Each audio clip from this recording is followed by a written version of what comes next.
रमन को आ रही है पीहू की याद। दोस्तों ये है मोहब्बतें के इस एपिसोड में जहाँ पर कि रमन और मिहिर आदित्य को याद कर रहे होते हैं प्रोजेक्ट के बारे में डिस्कस करने के लिए। तो आलिया बताती है कि आदि ऑफिस नहीं आया है, आप मुझसे बोलिए। रमन उसे कहता है कि मेरी कंपनी से निकल जाओ, तुम्हें और तुम्हारे बाप को सबका खानदान बर्बाद करना ही आता है। मिहिर समझाता है कि तुम आलिया पर मत चिल्लाओ, उसकी कोई गलती नहीं है। लेकिन रमन उस पर भी भड़क उठता है और कहता है अगर तुझे इतना तरस आ रहा है तो तू भी यहाँ से जा सकता है। आलिया जब जा रही होती है तो मीर उसका टर्मिनेशन लेटर उसे पकड़ाता है और कहता है मैं भी एक एम्प्लॉय हूँ, मैं तुम्हारी कुछ हेल्प नहीं कर सकता, आई एम सो सॉरी। साथ ही आलिया मीर को ये भी बताती है कि रमन अंकल ने मनी के साथ भी बदतमीजी करी है। जब वह वहाँ से जाती है तो मीर आदित्य को सारी बात बताता है। आदि यहाँ पर अपने पापा से फाइट करने के लिए आता है और बोलता है कि आलिया मेरे साथ खड़ी हुई थी, आप उसे गलत मत समझिए। लेकिन रमन उसकी भी नहीं सुनता है। अब यहाँ पर आदित्य आलिया को समझाने की कोशिश करता है कि पापा भी नाराज है, तुम मेरे साथ ऑफिस चलो, प्लीज टर्मिनेशन लेटर को फाड़ दो। लेकिन यहाँ पर आलिया मना करती है और बोलती मेरे अप्पा को मेरी नीड है और तुम्हें तुम्हारे पापा के साथ रहना चाहिए। इशिता ये सारी बातें सुनती है और वह अपने साथ आदित्य आलिया दोनों को लाकर कहती है कि ये प्रोजेक्ट मेरे हाथों में है और आदित्य और आलिया दोनों ही मेरे लिए इम्पोर्टेंट है।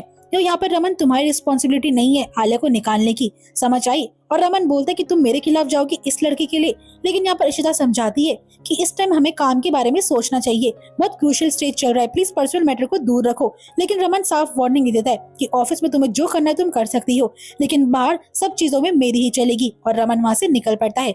इशिता और आलिया को बुरा लगता है। दूसरी ओर यहाँ पर शगुन पहुंचती है अशोक खन्ना के पास मदद मांगने के लिए कि मणि पागल हो चुका है, वह चाहता है कि मैं पीहू को रमन इशिता को दे दूं, प्लीज तुम कुछ करो। अशोक खन्ना यहाँ पर रमन मणि को अलग करने के लिए शगुन को एक प्लान बताता है। दूसरी ओर पीहू और रमन बात कर रहे होते हैं। रमन को रियलाइज होता है किस तरीके से अभिमन्यु ने उसकी बेटी को उससे दूर कर दिया, वह उससे बदला जरूर लेगा। तभी यहाँ पर एक लोन वाले की कॉल आती है जो कि मनी के बारे में रमन से पूछता है। लेकिन यहाँ पर रमन बोलता है कि वो एक नंबर का कमीना आदमी है, उस पर भरोसा करना गलत है। रमन कहता है कि मनी तुमने मेरी बेटी मुझसे अलग करी है, अब मैं दिखाऊंगा कि बदला किसे कहा जाता है। दोस्तों कुछ देर बाद मनी के घर पर एक लड़की आती है। वह बोलती मैं आपकी कंपनी की एम्प्लॉय हूँ, मुझे कुछ पेपर्स पर साइन चाहिए। मनी बोलता है कि मैंने तुम्हें नहीं देखा है और इतनी रात गए तुम क्यों आ रही हो, मैं मैनेजर से बात करता हूँ। लेकिन दोस्तों यहाँ पर वक्त रहते वो लड़की मनी पर इल्जाम लगाती है कि ये आदमी मुझे छेड़ रहा है। वह शगुन से हेल्प मांगती है। लेकिन यहाँ पर शगुन उसी को डांट कर बोलती कि मेरे पति ऐसे है ही नहीं। और यहाँ पर मनी सोचता है कि जरूर मुझे कोई फंसाने की कोशिश कर रहा है। दूसरी ओर इशिता जो होती है बार बार रमन को कॉल ट्राई करती है, लेकिन रमन कॉल पिक नहीं कर रहा होता है।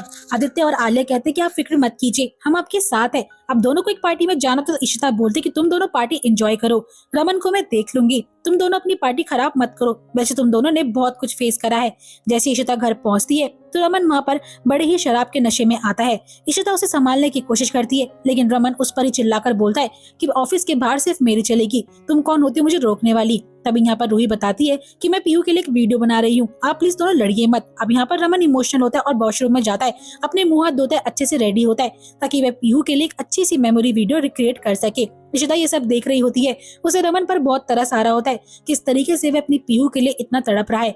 वह सोचती है मनी मन में काश वह सब कुछ ठीक कर पाए। और दोस्तों यहीं पे एपिसोड एंड हो जाएगा।